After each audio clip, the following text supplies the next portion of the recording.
Tu factures sur du moyen, pas du résultat. Pour moi, c'est impossible. Et quand des clients viennent te voir et te disent moi je veux 4 de ROI, sinon ça marche pas, non. On va mettre en place des campagnes qui sont optimisées. Tu peux pas dire à quelqu'un je vais te faire 4 de ROI. Ça marche pas. Comment tu fais quand voilà, tu as un profil à créer sur Malte et tu dois dire bah voilà, mon coût il est de temps. Mais ça, c'est le premier point que tu vas mettre en place sur ton profil et tu as différentes stratégies. Moi, je sais qu'il y en a une que je préfère versus les autres, mais pour en gros les citer et les résumer pour ceux qui vont se lancer sur Malte. Un, très simple, prix du marché. Si tu veux si tu veux être sur Google Ads ou par exemple du dev ou de la créa, bah, tu regardes à peu près combien, où se situe le prix du marché. Si c'est 500 euros, bon, ben, à toi de voir si tu le mets un petit peu au-dessus, un petit peu en dessous. Mais globalement, tu restes dans cette fourchette. Ensuite, tu as le prix fixe, où par exemple, bah, tu te dis, moi, si je suis dev et que on me demande de faire, par exemple, c'est pas du front, bah, ça va être 1000 euros, par exemple. Bon, ben, c'est 1000 euros. Ensuite, en ads, un domaine bah, du coup, dans lequel je bosse, et certaines agences font aussi ce modèle, c'est prix fixe plus fees. Par exemple, 1000 euros. Donc la gestion c'est 1000 euros et 8% sur le spam. Donc ça veut dire que si la boîte elle dépense 10 000 euros, si tu as 8% ça fait 800 euros. Donc tu prends 1800 euros. Et puis après tu as, ton prix à toi où tu regardes pas le marché, tu regardes pas de fees et tu te dis ben moi si tu veux entre guillemets bosser avec moi c'est 3000. Donc ça il y en a qui le font mais ça c'est vraiment quand tu as atteint entre guillemets un niveau qui est assez haut. Et que tu peux te permettre surtout en annonçant ton prix, de perdre un prospect parce que le prix est tellement haut que bah, tu sais que dans tous les cas, ça va être compliqué. Donc ça, c'est une technique, entre guillemets, qui peut être intéressante quand tu es full niveau taf et que tu dis, bah, au pire, si j'arrive à le prendre, bah, potentiellement, c'est intéressant parce que j'ai pris un gros contrat. Voilà. Au niveau des prix, TJM, ton prix fixe, ton prix que toi tu fixes, et puis après, le prix du marché. Ok.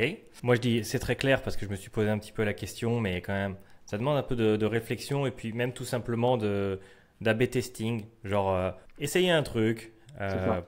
Pour ceux qui veulent tester et qui ne savent pas quoi faire, personne ne sait au début.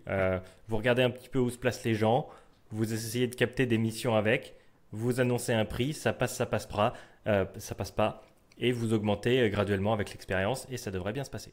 Exactement, non, c'est une super reco et c'est l'idée en fait sur Malte, c'est d'augmenter à chaque fois par palier. Si tu as pris 2-3 missions sur le mois, bah, augmente de 50 euros ton prix, ton TJM, euh, parce que derrière en fait c'est pour toi. Tu as pris de l'expérience, tu as pris de l'expertise. L'idée c'est pas de rester hein, au prix que tu étais il y a un mois. C'est comme en fait un footballeur, hein. Quand il commence, qu'il est en National 2, bon, bah, il vaut pas forcément beaucoup. Quand il arrive et qu'il est en Ligue 1 et qu'il a mis 30 buts, le prix est pas le même. Et d'ailleurs, je compléterai aussi avec un sujet où euh, j'ai eu pas mal de fois des questions où on me demandait est-ce que c'est bien de facturer la rentabilité. Alors ça, c'est pour moi le plus complexe à pricer parce que j'ai eu une fois l'expérience où en fait bah, le tracking avait sauté. Donc facturer à la rentabilité sur un mois quand le tracking a sauté sur une semaine. Alors évidemment, ça c'est pris en compte dans les fees, mais en fait, t'es pas gagnant. Et aujourd'hui, tu factures sur du moyen, pas du résultat. Parce que sinon, en fait, c'est trop compliqué. Et c'est même, pour moi, c'est impossible. Et quand des clients viennent te voir et te disent, mais moi je veux 4 de ROI, sinon ça marche pas, non. On va mettre en place des campagnes qui sont optimisées.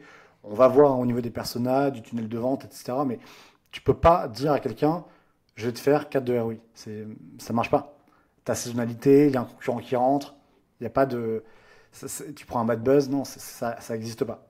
Je ne vais pas rentrer dans le sujet technique du tracking côté social ads ou côté Google, qui sont chacun des trucs, je pense, assez.